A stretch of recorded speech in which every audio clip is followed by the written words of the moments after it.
These are the actors whose ability to make us laugh out loud has stood the test of time. I'm ready to party with the best of them.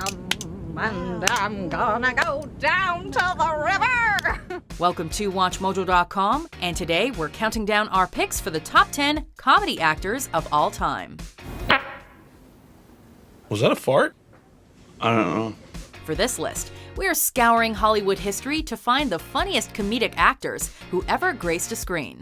We're focusing on performers from both feature films and television, but have decided to exclude talk show hosts and voice actors. The color of this pen is...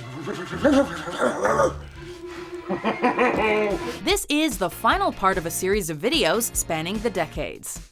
A flute with no holes is not a flute. And a donut with no hole is a Danish. Number 10, Bill Murray. I'd call that a big yes. While many actors fit comfortably into one particular genre of comedy, this man blurred the lines of laughter and drama with his own expressive style of performing. Bluegrass, Kentucky bluegrass, featherbed bench, and Northern California sensimilla. Born and raised in Chicago in a family of artists, Bill Murray had already established his polished comedic presence on SNL when he was cast as Carl Spackler in Caddyshack. And his success in early 80s classics foreshadowed the future dramedies that would define his career. Oh, Mrs. Crane, you're a little monkey woman, you know that? You're a little monkey woman. You're lean, and you're mean, and you're not too far between either, I bet, are you, huh? With an unequaled ability to improvise, Murray not only brought out the best in his fellow actors, but also kept audiences gasping at his astounding range and talent. There's the Bill Murray way, and then there's everything else. If I get killed, my blood is on your hands. Just don't get it on my shoe, okay? Oh? Number 9, Will Ferrell. I'm really, really good. How good? I've been called the songbird of my generation. Unlike many of the other comedians on this list, Ferrell came to comedy without a background in stand-up, but he definitely didn't need one. No, I live with my ma. Oh. Yeah. You hungry? Hey, Ma! Can we get some meatloaf? Chaz, I think I'm okay. I had a bite right before I came over. Thank you. Here are the facts. Will Ferrell was the #1 reason to watch Saturday Night Live until 2002, because he was capable of making almost any cast member break character with his impressions, original characters, and general crazy antics. I gotta have more cowbell. Don't blow this for us, Gene! Quit being so selfish, Gene. His first big post-SNL role in Old School has become mythical, and his run of late 2000s films could best be described as a cinematic masterclass for improvisational comics. Frank! Hey, honey! Hey! What the hell are you doing? We're streaking! We're going up through the quad to the gymnasium! He's not your typical method actor, but he devotes himself fully to ridiculously absurd characters. And we love him for it. You are a smelly pirate hooker. You look like a blueberry. Why don't you go back to your home on Whore Island? Number 8, Mel Brooks. Are you crazy? They'll never go for it. And then again, they might. Little red devils, they love toys. May I try one? Please do, sir. Thank you. These things are defective. It's one thing to write and direct legendary 70s films, a few of which are considered some of the funniest movies of all time. It's quite another to consistently steal the show as well. Okay, give us a hand here. All right, sir. Work. Hello, boys. Have a good night's rest. I missed you. Whether it was as Governor William J. Lepetamain in Blazing Saddles or Richard H. Thorndike in High Anxiety, Mel Brooks was a master of farcical scenarios that often had viewers crying from laughter. Come on, we can do it. Loud and annoying. Possibly even better known as a comedy director, his roles were few and far between, but when he did appear on camera, Brooks owned every minute. And that's how you do it in show business. Well, here I go. What is this, a game show? What did I win, a pinto? I'm sorry, sir, we're going to have to search you. Number 7, the Marx Brothers. I welcome you with open arms. Is that so? How late do you stay open? Chico, Harpo, Groucho. These three men changed the face of comedy in the United States at a time when Hollywood was still mostly an idea.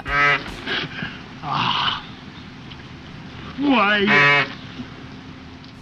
Born and raised in the Big Apple to Jewish immigrants, the brothers toured America as a vaudeville act and transitioned from their emphasis on singing to a hysterical focus on comedy.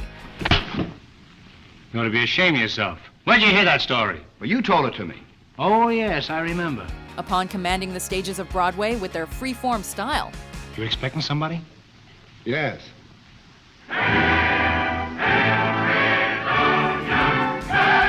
the Marx Brothers signed with Paramount Studios, and films like A Night at the Opera and Duck Soup became defining pieces of work in a blossoming industry. I'm a man of few words. I'm a man of one word, scram.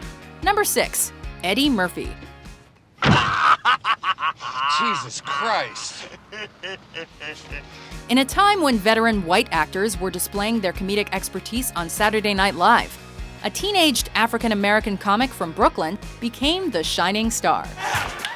Get it wet now. Good God. Good God. Characters like Buckwheat and Mr. Robinson opened up a cultural dialogue in America, while simultaneously reviving the NBC show. Aunt, ties, feet times I made it. And when Eddie Murphy left to pursue a film career, Behold, Simmy, life, real life. his balls-out style of comedy made him one of the most successful stars of the 80s. You know what I am? I'm your worst fucking nightmare, man. I'm with a badge. That means I got permission to kick your fucking ass whenever I feel like it. He connected with audiences by highlighting taboo subjects and successfully transferred his stand-up act to the big screen. Y'all didn't know I was a ventriloquist, too. His success would continue through the 90s and 2000s, and he's still a major comedic actor today. It's me in this body. Oh my God, you ate the princess! Can you hear me? Donkey! Listen, keep breathing! No! I'll get you out of there! Number 5. Peter Sellers. Keaton? Keaton?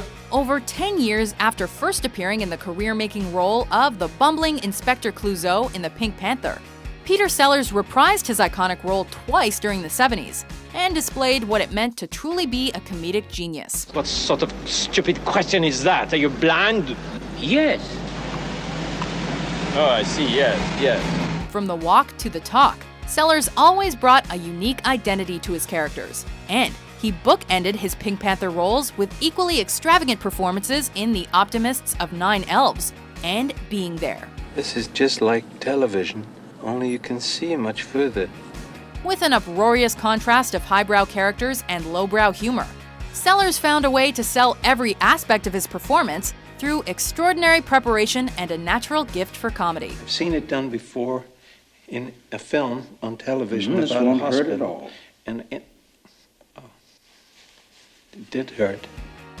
Number 4. Robin Williams. Hello! Already a comedic legend by 1990, this intellectual whirlwind brought unrivaled originality and energy to each and every role. I have a hard-on for you the size of Florida. One of the busiest actors of the decade, Robin Williams challenged both himself and audiences with dramedies like The Fisher King and Patch Adams. Either way, I'll probably still be viewed as a thorn. But I promise you one thing. I am a thorn that will not go away. While going all out with pure comedies like Mrs. Doubtfire and The Birdcage. You do an eclectic celebration of the dance. You do fussy, fussy, fussy. You do Martha Graham, Martha Graham, Martha Graham. But it was in 1997 when he teamed up with a couple of aspiring filmmakers by the names of Matt Damon and Ben Affleck that he produced one of the finest performances of the decade. Nail them while they're vulnerable. That's my motto. A role tinged with a little drama, a little comedy, and tons of heart that earned him an Academy Award. Look at me, son. It's not your fault. Number 3. Buster Keaton.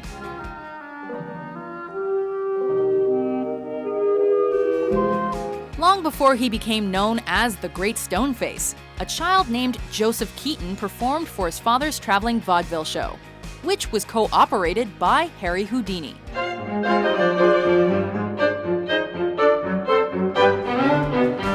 just over 15 years later, a chance encounter with Fatty Arbuckle led the seasoned performer to Hollywood, and the persona of Buster Keaton was born. His directorial innovations were legendary, but his straight-faced brand of humor made him the most famous American comic of his day.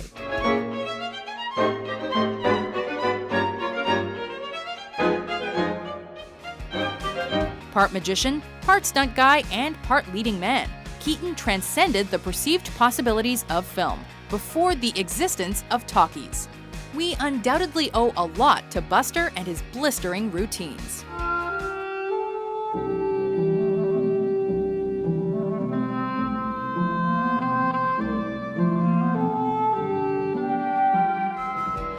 Number 2. Jim Carrey.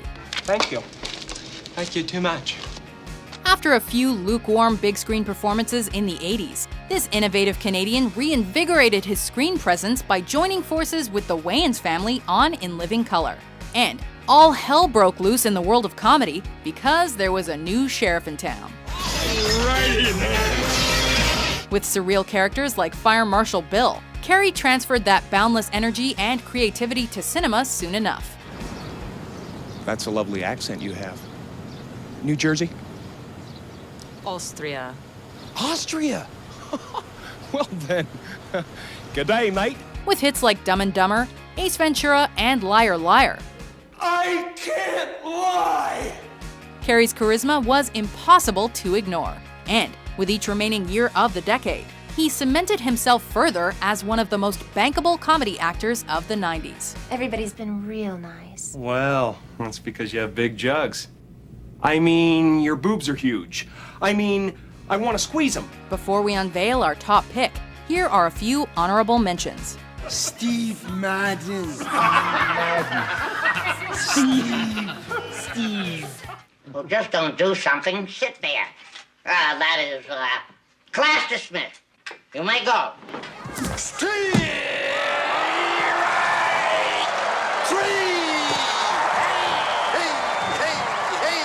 Okay, then. We hold the world ransom for $100 billion. And the medic gets out and says, "Oh my God." New guy's in the corner puking his guts out. How can we be expected to teach children to learn how to read if they can't even fit inside the building? Number 1. Charlie Chaplin. In 1913, this man was already a notable British performer when he arrived in America. But nobody knew that he was about to revolutionize the business side of Hollywood and the art of filmmaking.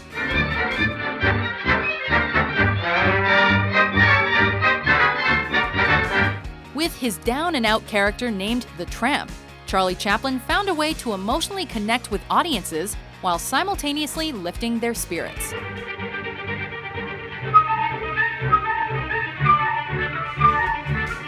His roles were tinged with vulnerability, and as the years passed, his political consciousness proved just how powerful a muted voice could be.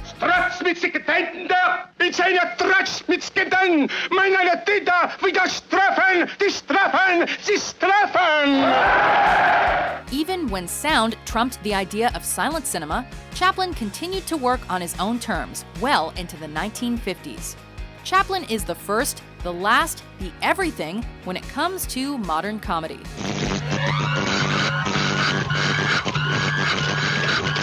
Do you agree with our list? How about new, you crazy Dutch bastard? Who's your pick for the greatest comedy actor of all time? With new top 10s published every day, be sure to subscribe to WatchMojo.com. No way. That's great.